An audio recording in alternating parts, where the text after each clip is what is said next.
সাবেক প্রধানমন্ত্রী শেখ হাসিনার পতনের নেতৃত্ব দেয়া ছাত্রদের অধীনে আত্মপ্রকাশ ঘটল নতুন রাজনৈতিক দল জাতীয় নাগরিক পার্টির। রাজধানীর মানিক মিয়া এভিনিউয়ে নতুন এই দলের আত্মপ্রকাশ অনুষ্ঠানে দলের আহ্বায়ক নাহিদ ইসলাম বলেন, গণতান্ত্রিক, সমতাভিত্তিক এবং জনগণের প্রতিনিধিত্বমূলক রাজনৈতিক দল হবে এটি। বিভাজনের রাজনীতির অবসান ঘটানোই হবে দলের লক্ষ্য। মাহমুদ কমলের রিপোর্ট। ছাত্র আন্দোলন থেকে রাজনীতির মঞ্চ। নাহিদ আক্তার, সার্জিস আর হাসনাত আব্দুল্লাহদের পরিচয় এখন একটু আলাদা। বদলাতে চান পুরনো ধ্যান ধারণার রাজনীতি, তাই আবারও এক হয়ে জনতার কাতারে তারা। বাংলাদেশ ও মধ্যমপন্থী আদর্শ নিয়ে হাতে হাত রেখে রাজধানীর মানিক মিয়া এভিনিউতে আনুষ্ঠানিক আত্মপ্রকাশ বাংলাদেশের নতুন রাজনৈতিক দল জাতীয় নাগরিক পার্টি এনসিপির। ঘোষণা দেন গণঅভ্যুত্থানে নিহত ইসমাইল হোসেন রাব্বির বোন। দলের প্রধান ও আহ্বায়ক নাহিদ ইসলামকে সামনে রেখে ঐক্য প্রতিষ্ঠা করতে চায় এই দল। আগামীর বাংলাদেশ গণতন্ত্রের বাংলাদেশ হবে, চাঁদাবাজ দখলদার মুক্ত বাংলাদেশ কায়েম করবে।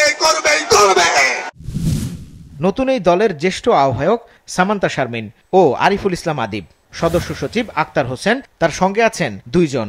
মুখ্য সমন্বয়ক নাসির উদ্দিন পাটোয়ারি, সার্জিস উত্তর ও দক্ষিণের মুখ্য সংগঠক হাসনাত আব্দুল্লাহ।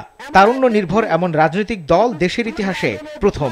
শুধু রাজনীতি নয়, দেশ পরিচালনায় নতুন বন্দোবস্তের প্রতিশ্রুতি শোনায় নতুন নেতৃত্ব। মত প্রকাশের স্বাধীনতা থাকবে, আমাদের দ্বিমত প্রকাশের স্বাধীনতা থাকবে। আমরা আপনাদের কাছে কমিটমেন্ট দিতে চাই, এই তরুণ প্রজন্ম আমরা একতার রাজনীতি বাংলাদেশে চালু করব। এই কারিকুলাম গুলো আমাদেরকে ঠিক করতে হবে। দেশ এবং মানুষের স্বার্থকে সবার আগে রেখে যদি আমরা এগিয়ে যেতে পারি, তাহলে আমাদের কাঙ্ক্ষিত বাংলাদেশ সম্ভব। এই তরুণরা স্বপ্ন দেখে আগামীর বাংলাদেশ এক নতুন সংবিধানের মাধ্যমে পরিচালিত হবে। আহ্বায়ক নাহিদ ইসলাম জানান, সমতা ও ন্যায্যতার রাষ্ট্র গড়বে তার দল। তাদের দাবি, নতুন সংবিধান বাস্তবায়নে গণপরিষদ নির্বাচন। এটি হবে একটি গণতান্ত্রিক, সমতা ভিত্তিক ও জনগণের প্রতিনিধিত্বকারী রাজনৈতিক দল, যেখানে সমাজ ও রাষ্ট্রের সর্বস্তরে বিভেদের বদলে ঐক্য, প্রতিশোধের বদলে ন্যায় বিচার এবং পরিবারতন্ত্রের বদলে মেধা ও যোগ্যতার মানদণ্ড প্রতিষ্ঠিত হবে।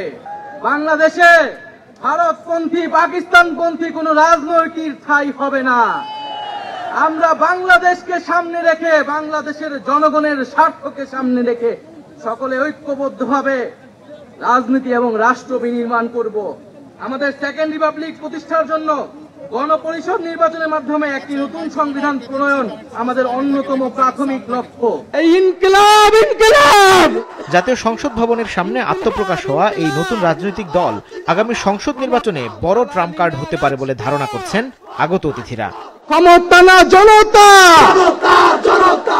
জুলাই গণঅভ্যুত্থানে আওয়ামী লীগ সরকার পতনের পর যে জন আকাঙ্ক্ষা তৈরি হয়েছে তা কতটুকু পূরণ করতে পারবে জাতীয় নাগরিক পার্টি?